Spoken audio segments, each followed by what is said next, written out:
족저근막염은 스트레칭이 가장 우선적인 치료입니다. 하지만 스트레칭으로 호전이 되지 않는 경우에는 족저근막염이 발생한 부위에 체외 충격파를 받으라는 의사의 권유를 많이 들어보셨을 겁니다. 족저근막염은 체외 충격파다 라는 공식이 성립할 정도로 실제로 병원에서 많이 하고 있는 치료인데, 그러면 족저근막염의 체외 충격파를 시행하면 왜 좋아지는 걸지 이유를 간단히 알아보겠습니다. 안 그래도 아픈 발바닥에 체외 충격파를 가하게 되면 훨씬 더 아픕니다. 이러한 통증을 감수하면서까지 과연 받을 가치가 있는 치료인지 한번 생각해보자 이겁니다. 체외 충격파는 강한 파동을 우리 몸에 전달을 해주는 겁니다. 인공적으로 발생시킨 강한 에너지를 우리 몸에 전달을 해주는 거죠. 인터넷 검색을 해보면 체외 충격파는 염증을 완화시키고 혈류를 개선시키고 통증을 줄여준다 라는 정보를 어디서나 쉽게 찾을 수가 있습니다. 가만히 있는 몸에다가 충격파를 주는데 왜 이런 효과가 일어나는 걸까요? 간단하게 말씀드려서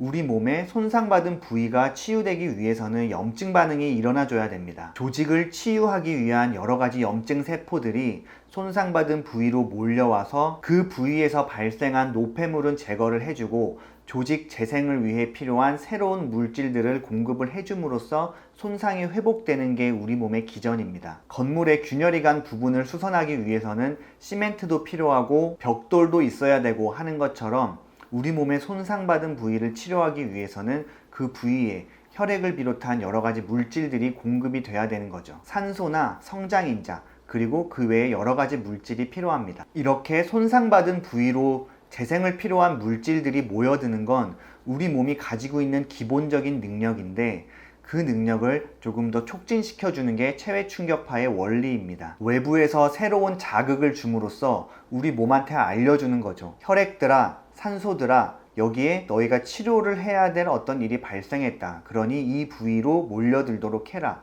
라는 신호를 우리 몸한테 주는 겁니다. 그러면 왜 그걸 꼭 체외 충격파로 할까요? 그냥 야구 방망이로 때리거나 손으로 자극하는 걸로는 안 될까요? 언뜻 생각하면 그것도 가능할 수는 있습니다. 하지만 우리가 원하는 정확한 부위에 정확한 세기의 충격을 가하기 위해서는 그 주변에 아주 강한 자극을 줘야겠죠. 예를 들어서 발바닥 안쪽에 있는 족저근막에 충분한 힘이 전해지도록 야구 방망이로 발바닥을 때린다면 충격이 가해지는 발바닥 피부나 그 아래에 있는 근육에도 손상이 갈 겁니다. 그래서 체외 충격파라는 기계를 이용해서 피부와 같은 겉부분에는 큰 충격이 가지 않으면서 우리가 치료하고자 하는 그 부위에만 집중적으로 에너지를 전달하는 거죠. 체외 충격파 기계를 자세히 보신 분은 아시겠지만 충격을 주는 그 부위에 여러 가지 모양의 부착을 할 수 있는 장치들이 있습니다. 그 장치에 따라서 우리 몸에 어느 깊이까지 충격을 전달할지가 결정이 되는 것이고, 기계의 강도를 조절해서 적당한 충격의 세기 또한 조절을 할 수가 있습니다. 또 이런 효과 이외에도 통증 자체를 감소시켜주는 효과도 있습니다. 우리가 걷다가 발가락을 문지방에 세게 부딪혔을 때